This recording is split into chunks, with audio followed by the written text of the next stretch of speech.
કાહુ ન મન વશ કીના. મનને કંટ્રોલ કરવું કેટલું અઘરું છે એમ સમજાવતા સદગુરુ કબીર સાહેબે આ શબ્દ કહ્યો છે. પારાશર ઋષિ સાવ સૂકા ઝાડના પાંદડા ખાઈને રહેતા. અહીં સુધી કે કોઈ કોઈ વખત માત્ર હવા પીને રહેતા. એનો એક નિયમ છે, એક શ્લોક આવે એનો, વિશ્વામિત્ર પરાશર પ્રભૃતયો વાતાંબ પરણાશના એપી ત્રિમુખ પંકજમ સુલલિતમ દૃષ્ટ્વૈવ મોહમ ગતા શાલ્યોદનમ સઘૃતમ પયોદધિયુતમ ये भुंजते मानवास तेषाम इंद्रिय निग्रहो यदि भवेत विंध्यस्तरेत सागर. વિંધ્ય પર્વત સાગરમાં તરી જાય કે જ્યારે દાખલા રૂપ એમને કહ્યું કે સૂકા પાંદડા ખાતા હોય, પવન પીતા હોય, એ પણ મનના વશમાં થઈ જતા હોય. તો મનના વશમાં સૂકા પાંદડા ખાવા વાળા, હવા પીને રહેવા વાળા, એવા તપ કરવા વાળા થઈ જાય તો જે તપ નથી કરતા એમની હાલત શું?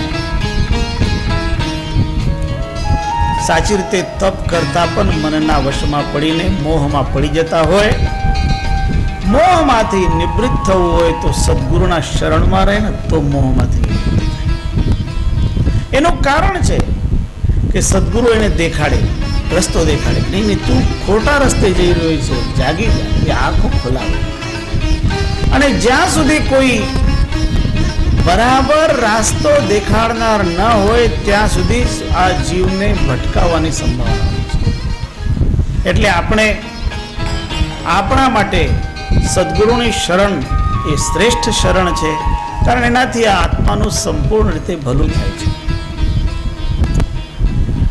રામાયણનો પ્રસંગ દાખલા રૂપે આપ્યો. શૃંગી ઋષિ વન ભીતર રહેતે. શૃંગી ઋષિ જંગલમાં રહેતા. એમને કોઈ દિવસ શહેરનું, નગરનું, બીજું કોઈ વ્યક્તિ જોયું નહોતું. અને રાજા દશરથ દ્વારા એમને મોહિત કરાવવા માટે નગરમાંથી થોડીક નર્તકીઓને મોકલી અને નર્તકીઓ એમને મોહિત કરી દીધા અને એને પાછા અયોધ્યા પકડીને મંગાવ્યા. पार्वती सी पत्नी कहिए तिनका मन क्यों डोला. शिवजी, શિવજીનો સાક્ષાત દાખલો આપ્યો. શિવજીની સાક્ષાત જગદંબા જેમની પત્ની હોય એ શિવજીનો મન ડોલી ગયો. पार्वती सी पत्नी कहिए तिनका मन क्यों डोला चकित भये शिव देख मोहिनी हाहा करके बोला. મોહિનીનું રૂપ જોઈને શિવજી પણ મોહિત થયા. તો જગત में काहु न मन वश कीन्हा, जगत में काहु न मन वश कीन्हा. 16 सहस्त्र उर्वशी जाके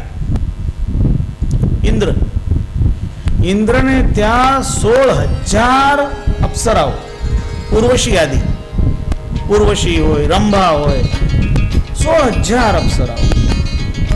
છતાં એ ઇન્દ્ર અહિલ્યાનું રૂપ જોઈને મોહિત થયા. 16 सहस्त्र उर्वशी जाके ताका मन बौराना गौतम ऋषि की नारी अहिल्या ताही देख ललचाना. અને એના કારણે ઇન્દ્રને શાપ સહન કરવો પડ્યો અને એના શરીરમાં 1000 છિદ્ર થયા. ગૌતમ ઋષિએ એને શાપ આપ્યો અને એના કારણે ઇન્દ્રને 1000 છિદ્ર શરીરમાં પડ્યા અને એના કારણે એને સહસ્રાક્ષ નામ પડ્યું. આટલો બધો એક મનને ઉપર કાબુ ન રાખવાનું પરિણામ. એ ઇન્દ્ર નો સ્વભાવ છે. એમ કહેવાય કે કોઈ મોટો તપ કરતો હોય, કોઈ મોટું સારું કામ કરતો હોય તો ઇન્દ્ર એને પાડવાની કોશિશ કરતા. એક વખત સુખદેવજીના બાબતમાં પ્રસંગ બન્યો. સુખદેવજી પરમ વૈરાગ્યવાન અવધૂત, એટલે અવધૂત સુખમણી તપ કરે તો એમના તપની ઉગ્રતા, એમની સાધનાની ઉગ્રતાની બાબતમાં જ્યારે ઇન્દ્રને ખબર પડી તો ઇન્દ્ર એ શુકમુનિને પદચ્યુત કરવા માટે, એમનું તપ તોડવા માટે એમની પાસે રંભાને મોકલી. અને રંભા ત્યાં જાય, એ અનેક પ્રકારના હાવભાવ કરે પણ શુકમુનિ આંખો નહીં. એટલે પછી શું કરે રંભા? સિતાર ઉપર વીણા લે અને વીણા લઈને વીણા ઉપર મધુર ઝંકાર કરતા સંગીત છે. હવે સંગીતની અસર એવી હોય છે, એ ધૂનની અસર એવી હોય છે કે એનો પ્રભાવ મન ઉપર થઈ જાય.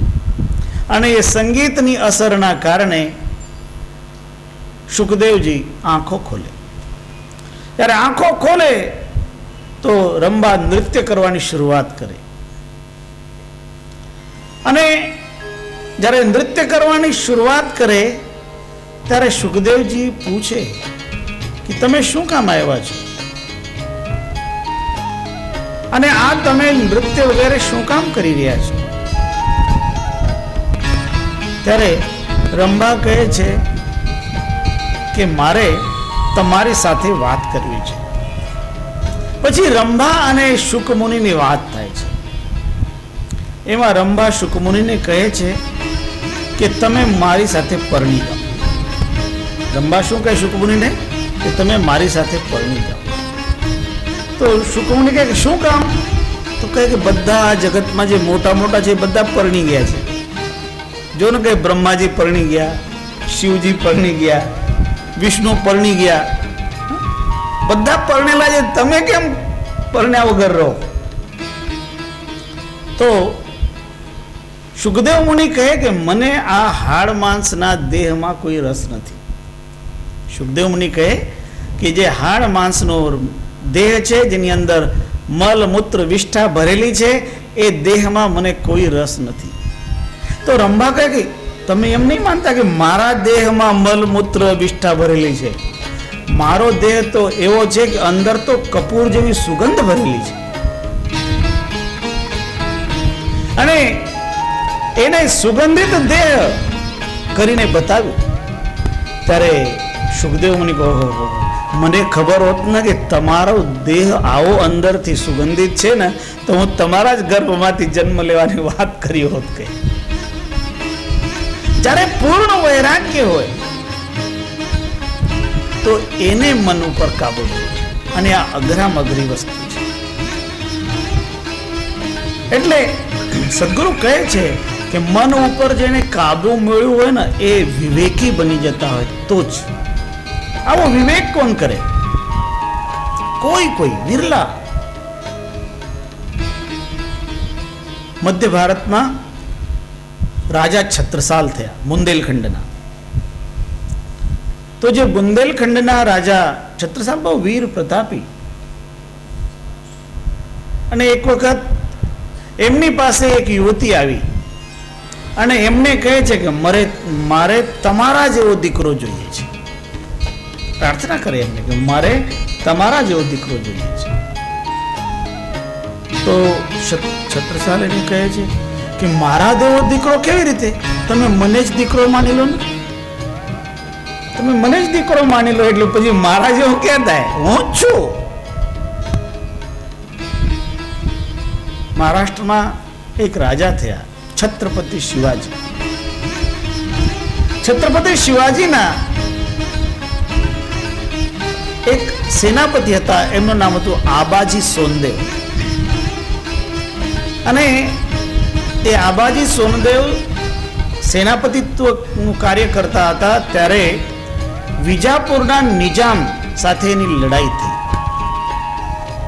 અને જે વિજાપુરના નિજામનું સૈન્ય એ વિજાપુરના નિજામની વહુને લઈને જતો હતો. આબાજી સોનદેવે બધાને સૈનિકોને મારી નાખ્યા, બધું લૂંટી લીધું અને એ જે નિજામની વહુ હતી એની પાલકી શિવાજીને ભેટમાં આપવા માટે લઈ આવ્યો, વહુને બેસાડીને.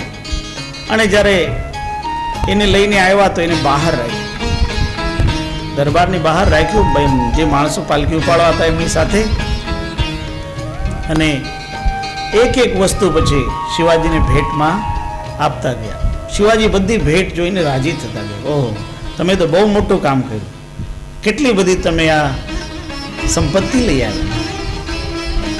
ત્યારે આબાજી સોનદેવ કહે કે આ તો કંઈ નથી, હું જે દિવ્ય રત્ન તમને ભેટમાં આપવા માટે લાવ્યો છું એની તુલનામાં આમાંની આ સંપત્તિની કઈ કિંમત નથી. ત્યારે શિવાજી કહે કે તો લઈ આવો, હું તો જોઈ લઉં. અને ત્યારે આબાજી સોનદેવે એ નિજામના વહુની પાલકીને અંદર મંગાવી અને પછી એના ઉપરનો પડદો ખોલ્યો. તો એ વહુ તો ઘૂંઘટ માથે ઓઢેલી હતી અને આબાજી સોનદેવે એને ઘૂંઘટ હટાવી. અને ત્યારે શિવાજીએ કહ્યું, આબાજી આ શું? કે આ તમારા માટે અમે ભેટમાં લઈ આવ્યા. ત્યારે શિવાજીએ કહ્યું, ઓહો, આ તો મારી આવી માતા હોત ન કહે તો હું આવો સુંદર પેદા થઈ ગયો હોત. મારી આવી માતા હોત તો હું આવો સુંદર થયો હોત. એવી જે ભાવના છે એ ભાવના વિવેક વગર પેદા થતી નથી. અને એટલે માનવીના મનમાં વિવેક સૌથી મહત્વનો છે અને એ સાર તત્વ છે. એ વિવેક એવો સાર તત્વ ન હોય તો તપ વ્યર્થ, એવો સાર ભાન ન હોય તો જપ વ્યર્થ. વ્યક્તિ ગમે તેવી બીજી સાધનાઓ કરે, એક વિવેક ચૂકી જાય તો આ બધું વ્યર્થ થઈ જાય છે. એટલે મનને કાબુ કરવું હોય તો વિવેક રૂપી અંકુશ સાથમાં રાખવો પડે. સદગુરુ કબીર સાહેબ એને કહે, મન મતંગ માને નહીં, ચલે સુરત કે સાથ, મહાવત બિચારા ક્યાં કરે જો અંકુશ નહીં હાથ.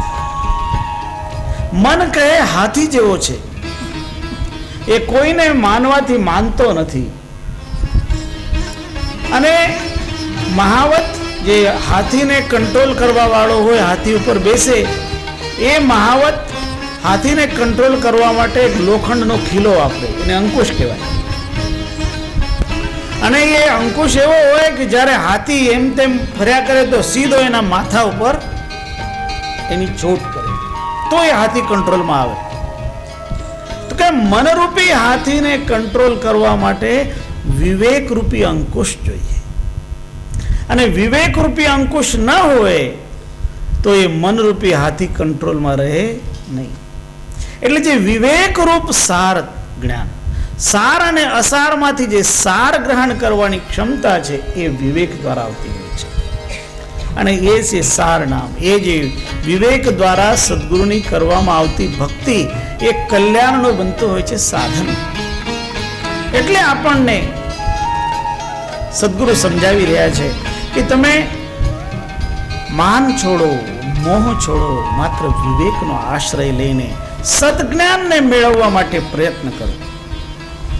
અને આ જે છે એ સદજ્ઞાન ન હોય, આ સત્ય નામનો